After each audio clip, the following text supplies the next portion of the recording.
वंदे मातरम नमस्तुभ्यम। स्वागत है आप सभी का सैपियंस क्वेस्ट में। कल हम लोग जहाँ तक पढ़े थे उसके आगे आज हम लोग बढ़ेंगे।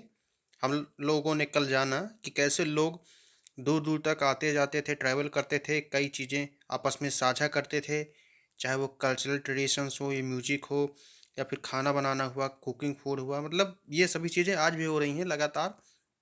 और पहले के समय देखिए इतना ज़्यादा ट्रांसपोर्ट की सुविधा नहीं थी, और आज के समय में काफ़ी चीज़ें मॉडर्न फैसिलिटीज़ आ गई हैं। आप लोग देख ही रहे हैं कि आजकल पूरा वर्ल्ड एक ग्लोबल विलेज बन गया है। हम लोग आपस में इतना कनेक्टेड रहते हैं जितना पहले कभी नहीं हुआ करते थे। तो ग्लोबल विलेज का जो कॉन्सेप्ट है वो यही है। उसके आगे थोड़ा सा और अब जब आगे बढ़ेंगे तो जब हम लोगों ने देखा कि लोग नए नए जगह पर जाना शुरू किए, उन्होंने नई नई चीज़ों को खोजना शुरू किया, नए नए जगह खोजी, नई नई कॉन्टिनेंट खोजे, नए नए देश खोजे, तो वही आगे जो हमारा टॉपिक है नेम्स ऑफ द लैंड के नाम से है। पिछला हम सभी लोग पढ़ ही चुके हैं, आप लोग को पता ही होगा। पुराना वीडियो आप लोग देख सकते हैं, वहाँ तक एक एक चीज़ें लाइन बाय लाइन एकदम क्लियर एक्सप्लेन कर दी गई हैं। और भैया जैसा कि मैं पहले वीडियो से ही कह रहा हूँ कि आप लोग को line by line, word by word, एक एक चीज़ सब कुछ समझ में आएगा। हम लोग एक वर्ड को नहीं छोड़ेंगे आपकी एनसीईआरटी बुक से। इस सीरीज का नाम ही है एनसीईआरटी एक्सप्लेन्ड। चलिए बिना समय गंवाए आगे बढ़ते हैं। नेम्स ऑफ द लैंड्स, ठीक। Two of the words we often use for our country are India and Bharat. सभी लोग जानते हैं कि हम अपने देश को बुलाने के लिए, अपने देश का नाम लेने के लिए क्या प्रयोग करते हैं? इंडिया और भारत। हिंदुस्तान भी कई बार यूज करते हैं, आर्यवर्त भी है, ये सभी पुराने नाम हैं। पर जब कभी भी देखते हैं कि जब इंडिया वर्ड यूज करते हैं फिर भारत यूज करते हैं, तो हमको लगता है कि इससे इंडिया कोई इंग्लिश वर्ड है और भारत अपने देश का वर्ड है। रियलिटी तो सही में यही है। The word India comes from the Indus, called Sindhu in Sanskrit. देखो भाई, पहले क्या हुआ करता था कि पहले के जो लोग थे, जो बाहर के लोग थे, वो जब भारत आए तो उन्होंने सिंधु नदी को पार किया।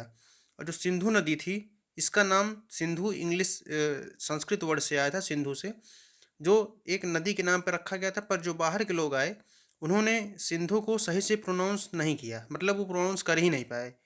अब सोचो भैया, उन लोग के लिए संस्कृत हो सकता है कठिन रही होगी, या फिर कई बार होता है कि जो हमारा लैरिंग्स होता है, जो लैरिंग्स फेरिंग्स जो होते हैं, जो हम साउंड बॉक्स जिसको कहा जाता है, तो वहाँ से उतने क्लियर वर्ड निकलते नहीं, तो उन्होंने सिंधु को हिंदू कहना शुरू किया।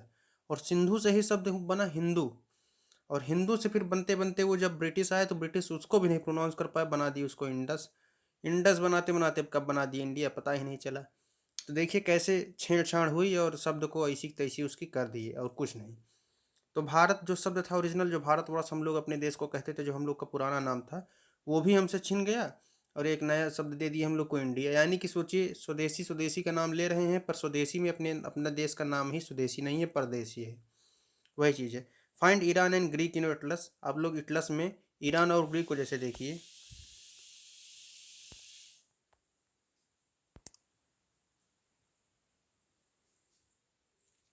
देखो भाई, ये रहा आपका ईरान और ये रहा ग्रीस। ये है आपका ग्रीस और ये ईरान पार्ट है, इंडिया के बगल में है। और ये ईरान और ग्रीस का फ्लैग देख लीजिए, इस तरह डिफ्रेंशिएट कर सकते हैं आप लोग ग्रीक ईरान के विषय में। और देखो भाई, ये है, ये रहा आपका ग्रीस जो ओरिजिनल मैप है, और ये आपका ईरान पार्ट है, ठीक। यही है ग्रीक और ईरान का मैप, आप लोग देख ही लिए। उसके बाद हम लोग आगे बढ़ेंगे अपने टॉपिक पे। तो हमारा टॉपिक यहाँ शुरू होता है। उसके बाद हम लोग आगे बढ़ते हैं। The Iranians and the Greeks who came through the north west about 250 200 2500 years ago and were familiar with the Indus called it the Hindus or the Indos, and the land to the east of the river was called India। देखो भाई, direction आप लोग को पता होनी चाहिए। जब direction की बात आती है तो डायरेक्शन में लोग कैसे कहें कि डायरेक्शन कौन सी किधर है। ये देखिए, ये रही आपकी डायरेक्शन, इधर आपकी नॉर्थ हो गया, इधर आ गया, सॉरी सॉरी, इधर नॉर्थ नहीं होगा, नॉर्थ इधर ऊपर हो गया, इधर नीचे साउथ हो गया, ये आपका ईस्ट हो गया, ये ईस्ट है, और ये आपका वेस्ट हो गया, ठीक। तो कहा जा रहा है कि जो ईरानियंस थे और ग्रीक्स थे, वो लोग नॉर्थ वेस्ट से आए, यानी इस डायरेक्शन से वो लोग आए इंडिया में, ठीक। थोड़ा इसको और क्लियर कर देते हैं, थोड़ा ज़्यादा मिस हो गया, सॉरी। ये रहा आपकी डायरेक्शन बना दिया, ठीक। नॉर्थ वेस्ट से, नॉर्थ ईस्ट से वो लोग जो है, नॉर्थ वेस्ट से इधर ये लोग आए, ठीक। उसके बाद हुआ क्या कि इन लोगों को यहाँ पर कोई रिवर इंदस टाइप की मिली। तो रिवर इंदस को लोग क्लियरली प्रोनाउंस नहीं कर पाए कि जो रिवर हमारी सिंधु थी, संस्कृत में लोग उसको सिंधु नदी ना बोल करके वो लोग इसको हिंदोज बोलने लगे, या फिर इंडोज बोलने लगे, इंडोज या हिंदोज, ये यहाँ पर डिस्टेंस देखिए। और इसको कहा कि जो इसके ईस्ट में यानी कि इस पोर्शन की तरफ जो जो अर्थ हम जो हमारा लैंड है इस पोर्शन की तरफ, ये क्या कहते हैं इसके तरफ, क्या कहते हैं, रिवर इंदस रिवर के जो है ईस्ट साइड में ये वाला साइड। तो इधर इन्होंने क्या कहा कि इसके तरफ जो लैंड है इस लैंड को हम लोग क्या कहेंगे, इस लैंड को हम लोग कहेंगे इंडिया। और बना दिया इसको, सिंधु रिवर को पहले बनाया हिंदोस, फिर इंडोस, और उसके बाद इंडोस करते करते इसको बना दिया India. A name Bharat was used for a group of people who lived in the northwest and who are mentioned in the Rig Veda. The earliest composition in Sanskrit dated about 3500 years ago. Later it was used for the country. अब देखो बाद में इन्होंने क्या कहा, और बाद में क्या, पहले जब ये लोग आए तो पहले तो इन्होंने नाम बदला। नाम खैर उन लोगों की मजबूरी थी, वो लोग नहीं बोल पाते थे सही से, तो इसमें उन लोग की कोई दिक्कत नहीं। आप किसी को ब्लेम नहीं कर सकते कि आपका मान लीजिए किसी का नाम कठिन है थोड़ा सा और उसको नाम कठिन ना बोल पाए तो आप उसको ब्लेम करेंगे, आपकी गलती है भैया। पर हुआ यही। और जो भारत वर्ड था, भारत जो है शब्द जो प्रयोग होता था वो किसके लिए प्रयोग होता था, वो उन लोगों के लिए जो ऋग्वेद में उन लोगों के लिए मेंशन होता था जो नॉर्थ वेस्ट में है। यानी कि नॉर्थ और वेस्ट जिधर से लोग आए थे सिंधु नदी को क्रॉस करके, नॉर्थ वेस्ट में जो लोग थे उन लोगों के लिए यूज होता था, जो कि ऋग्वेद में मेंशन था। और ऋग्वेद क्या है, ऋग्वेद वो संस्कृत का कंपोजिशन है। सही से देखो, अपने यहाँ 4 वेद हुए, सबसे पुराना ऋग्वेद है, फिर उसके बाद यजुर्वेद, सामवेद और अथर्ववेद, 4 वेद हैं अपने यहाँ, ठीक 4 वेद हैं। तो इसमें 4 वेदों में सबसे पुराना जो वेद है वो ऋग्वेद है, जिसमें काफ़ी चीज़ें डिस्क्राइब की गई हमारे एंशिएंट इंडिया के विषय में, हमारा एंशिएंट इंडिया कैसा था। और ये अर्लीस्ट कंपोजिशन यानी कि सबसे पुराना कंपोजिशन है, dated to about 3500 years ago. सोचो 3500 साल पहले, जब इस धरती पर शायद ही कोई ऐसी कल्चर, कोई सिविलाइजेशन रही हो जो इतनी वेल फ्लरिश्ड थी। कई सिविलाइजेशन में तो उन लोग के यहाँ कपड़े पहनने की खोज नहीं हुई थी कि कपड़ा भी पहनते हैं, केवल खा के जीना और जी के मरना जानते थे बस।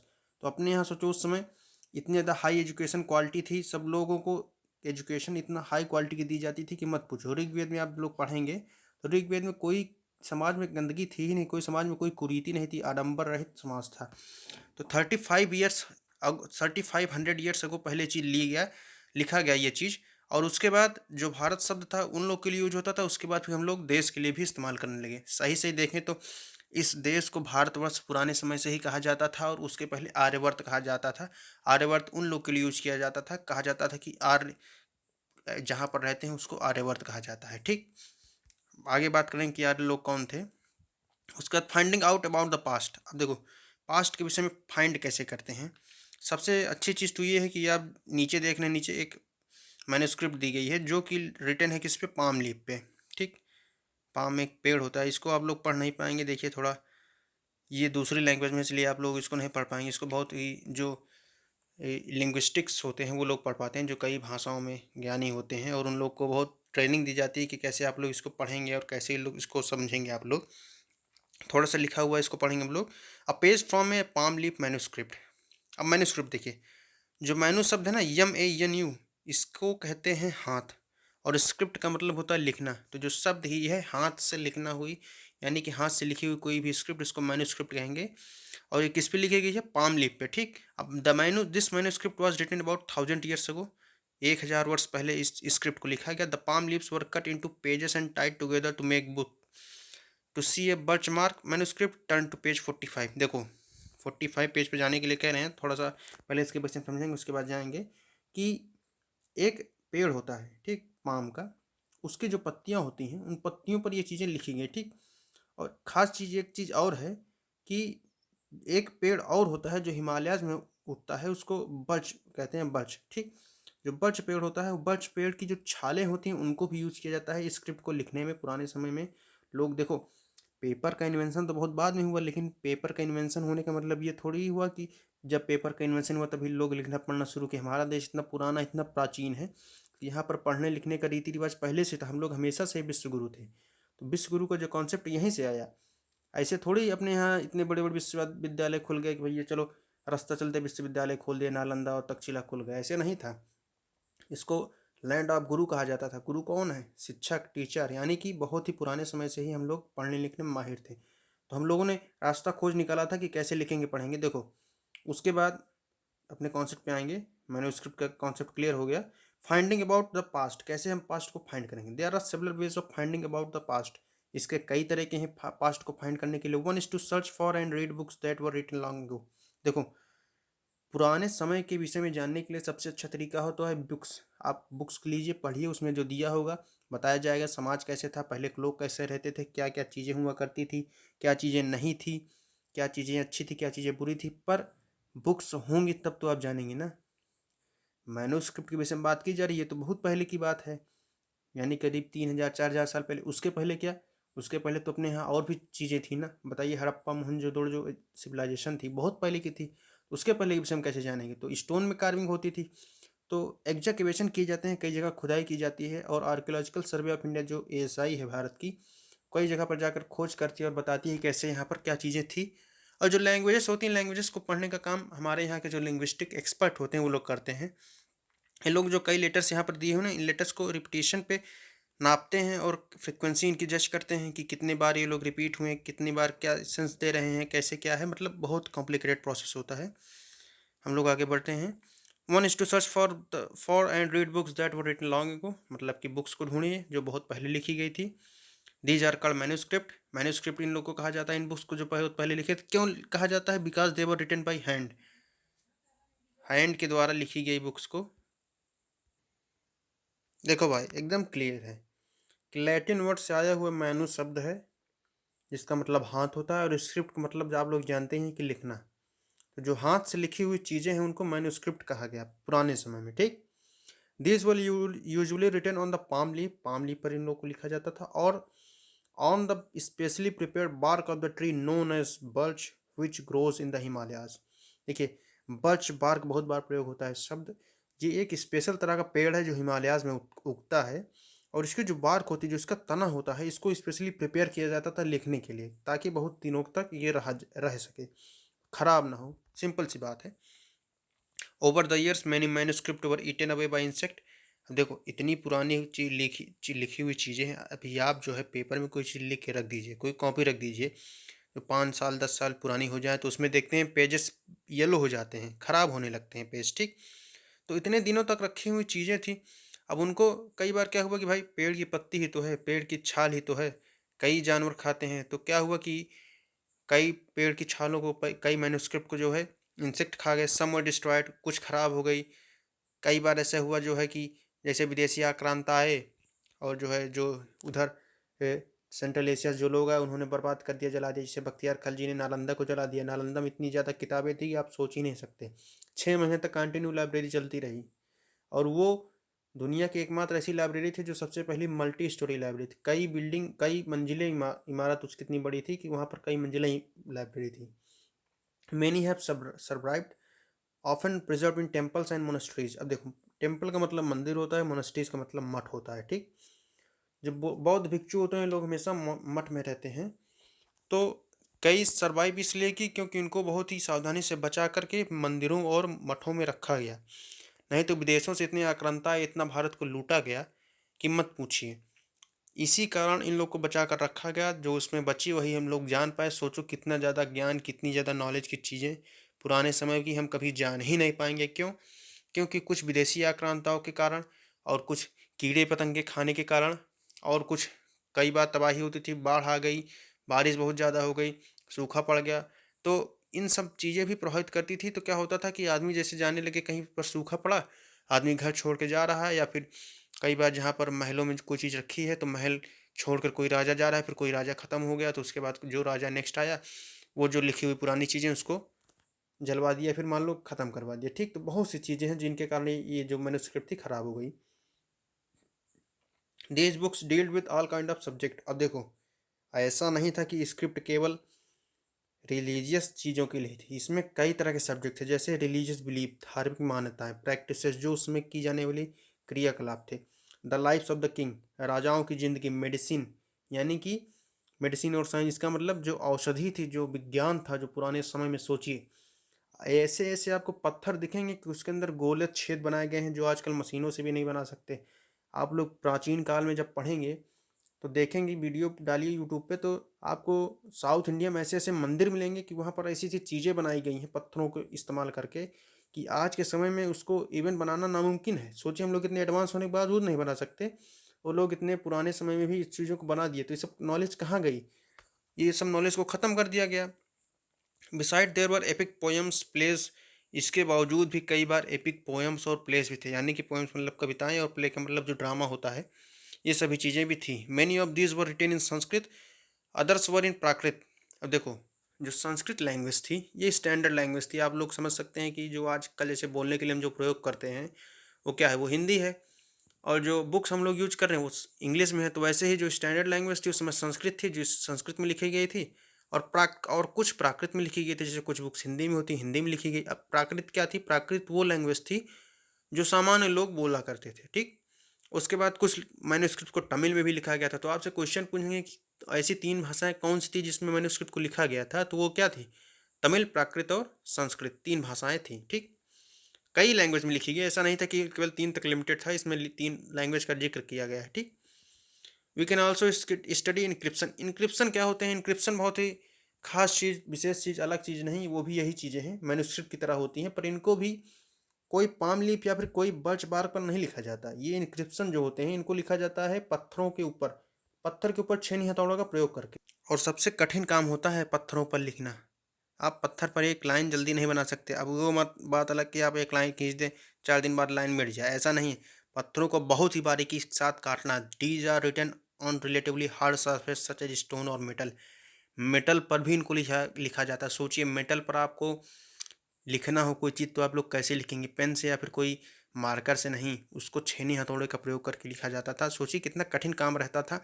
यदि आपको एक किताब के बराबर कोई चीज़ लिखनी है पत्थर पे, तो आपको पता लगा एक एक हफ्ता लग गया, महीना लग गया। बहुत ही बारीकी का काम था, बहुत ही कुशलता के साथ काम किया जाता था। इतना आसान चीज़ें नहीं थी, इतना हम लोग को पढ़ने में लग रही है, ठीक? Sometimes king got there orders inscribed so that people could see, read and ओबे देम। कई बार ऐसा होता था कि जो राजा होते थे, वो अपने आदेश जब देते थे, तो उसको इंस्क्राइब करवा देते थे, पत्थर पर उसको लिखवा देते थे, ताकि जो लोग हैं वो उसको पढ़ सकें और उसको मान सकें। जैसा कि आजकल जो हमारे देश की सरकार है, वो आदेश कैसे देती है? आजकल न्यूज़ चैनल्स हैं, पेपर्स हैं, उसमें आते हैं, हम लोग पढ़ लेते हैं। पर पहले ऐसा तो कोई न्यूज़ चैनल या फिर कोई टेलीकम्युनिकेशन का माध्यम नहीं था, तो यही एक सबसे अच्छा माध्यम था। और ढिंढोरा भी पिटवाते थे पहले के समय में। आज भी कई जगह ये चीज़ें होती है, ठीक? पत्थर पर लिखे तो नहीं आते, लेकिन ढिंढोरा ढिंढोरा पिटवाया जाता है, ज़्यादातर जब ऑक्शन होता है तो। There are other kinds of inscription as well where men and women including kings and queens recorded what they did. कई बार इंस्क्रिप्शन ऐसे भी आपको मिलेंगे जहाँ पर लोग और जो राजा महाराजा होते थे, जो राजा रानी होते थे, वो लोगों ने रिकॉर्ड किया, उन लोगों ने जो जो काम किया उसको उन लोगों ने लिखवाया। जैसे for example, Kings often keep records of victories in battle. जो राजा होते थे, कोई युद्ध जीते तो खुश तो बहुत होंगे भैया कि हम युद्ध जीत गए, तो उसको क्या करते थे? इतिहास में लिखवा देते थे अपनी ग्लोरी के लिए, कि हम भैया ये युद्ध जीते थे, हमारा नाम नोट करिए इतिहास में। जैसे यदि आप लोग कोई इनाम पा जाएँ, तो सर्टिफ़िकेट मिलता है कि नहीं मिलता? तो सर्टिफ़िकेट को आप बहुत बचा कर रखेंगे सबको दिखाने के लिए, देखो भैया हम इस चीज़ में ये अवार्ड पाए हैं, इस चीज़ में हम लोगों ने ये काम किया। तो वही चीज़ें हैं, पहले के लोग भी यही चीज़ किया करते थे। थोड़ा सा साइड वाली चीज़ पढ़ेंगे, उसके बाद आगे बढ़ेंगे। An old inscription, this inscription dates to about 2250 years ago and was found in Kandahar, present day Afghanistan. देखो, पुराना भारत जो था, बहुत दूर तक फैला था, जिसको अखंड भारत कहते थे। तो ये अफगानिस्तान, फरगना जो वहाँ का रीजन था, ये सब एक तरह से कह सकते हैं पुराने समय में आप जाएंगे तो वहाँ तक भारत एक्सटेंडेड था। तो जो आज का अफगानिस्तान डे है, जहाँ पर इतनी ज़्यादा उथल पुथल मची हुई है, वहाँ पे एक जगह है कांधार, ठीक? कांधार में 2250 वर्ष पुराना एक इंस्क्रिप्शन मिला है। तो उसमें लिखा क्या है? It was inscribed on the orders of A ruler name Ashok. अब देखो, अशोक है, अशोका है, अशोका नहीं कहते, सही नाम अशोक ही होता है। कई बार इंग्लिश में बोलने के लिए जो ए शब्द है लास्ट में, उसको हम लोग प्रोनाउंस कर देते हैं, पर अशोक ही होगा, ठीक?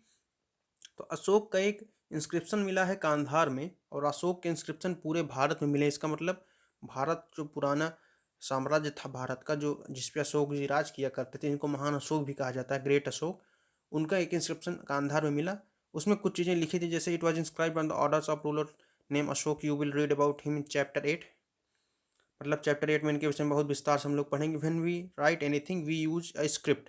देखो, लैंग्वेज और स्क्रिप्ट में बहुत छोटा सा डिफरेंस होता है। जिस चीज़ को हम बोल सकते हैं वो क्या है? वो लैंग्वेज है, ठीक? और यदि उसी लैंग्वेज को जो हम बोल रहे हैं उसको हम लिख दें, तो उसको हम कहते हैं स्क्रिप्ट, ठीक? तो वही चीज़ यहाँ पर है, बहुत ही माइन्यूट डिफरेंस है और इसको आप लोग सबको पता होना चाहिए कि स्क्रिप्ट किसको कहते हैं।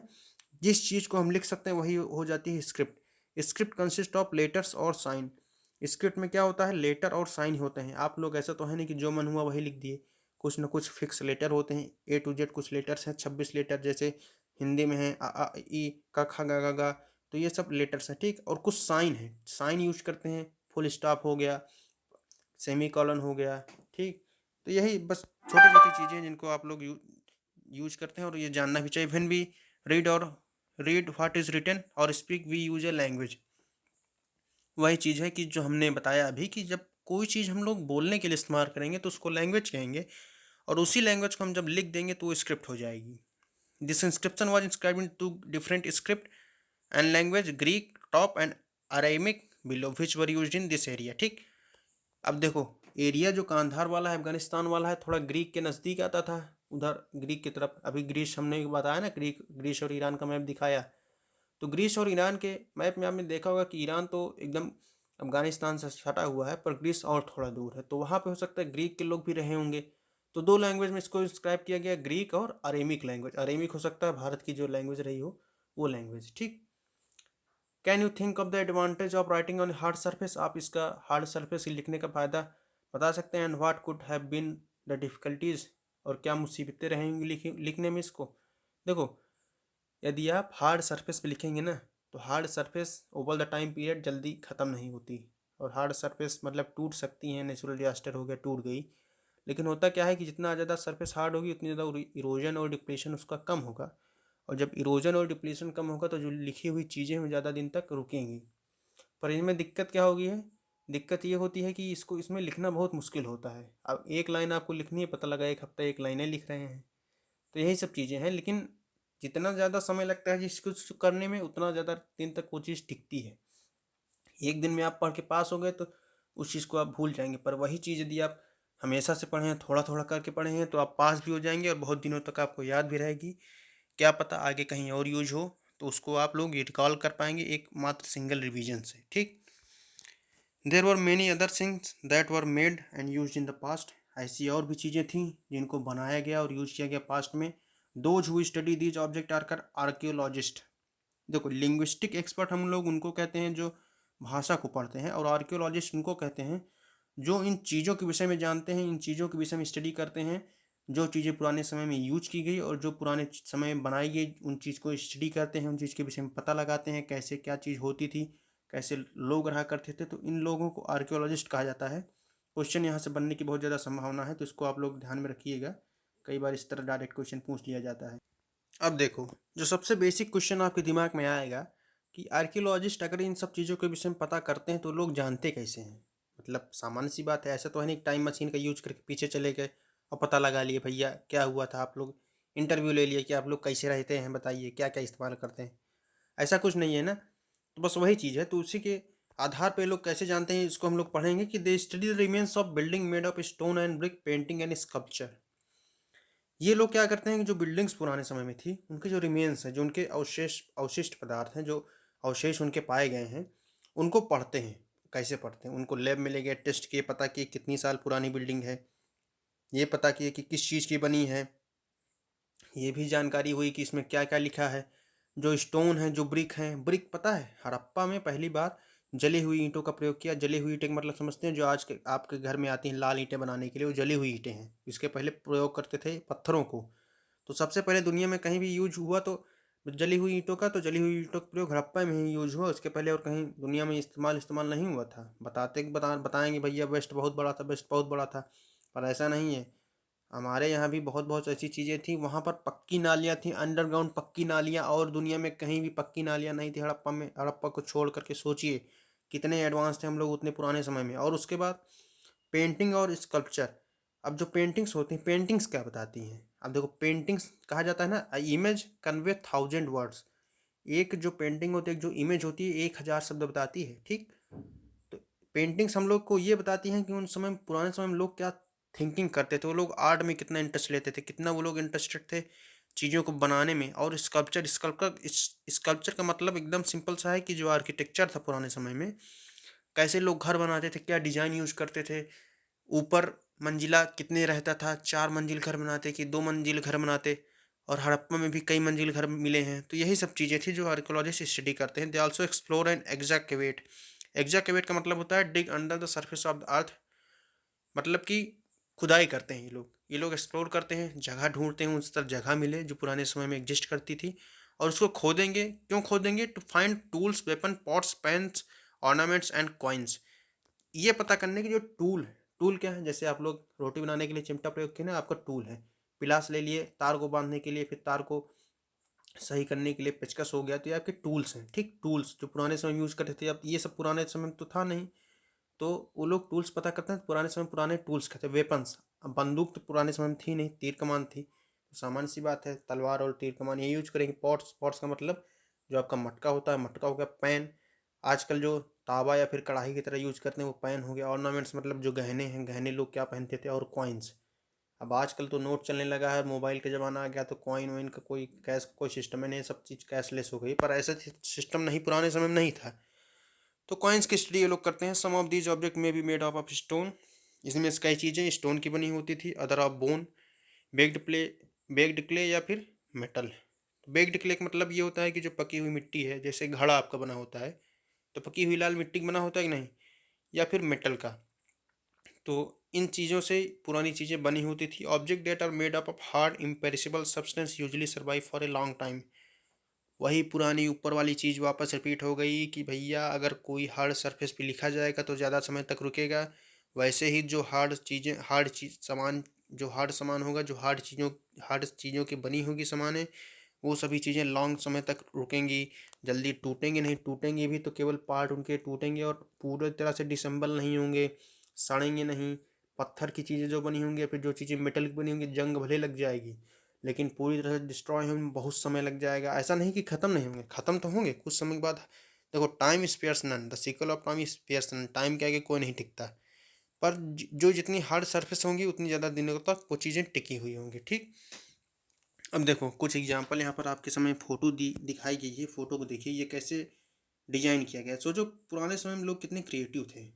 आप लोग सोच सकते हैं कि आज के समय में इस तरह कोई मटका देखा होगा? शायद ही कहीं। और ये जो आप लोग किनारे देख रहे हैं, ये लोग किनारे जानते हैं क्या है? ये सब कॉइन्स हैं।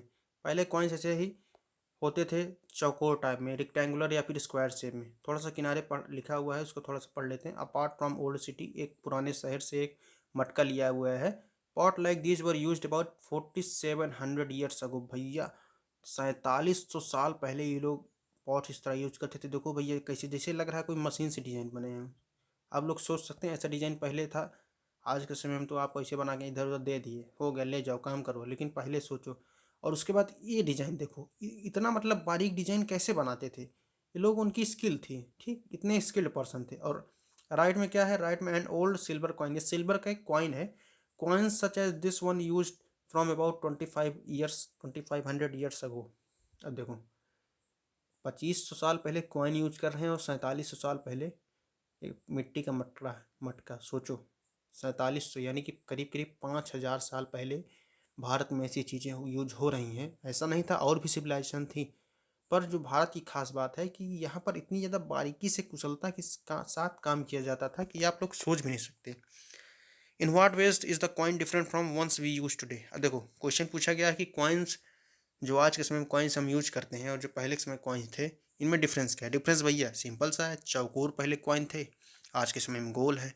पहले देखो कितना ज़्यादा डिजाइन और कितना कॉम्प्लिकेटेड प्रोसेस यूज होता था, एक कॉइन को बनाने में बहुत समय लगता था। आज मशीन है, खटाखट प्रिंट कर दो कॉइन।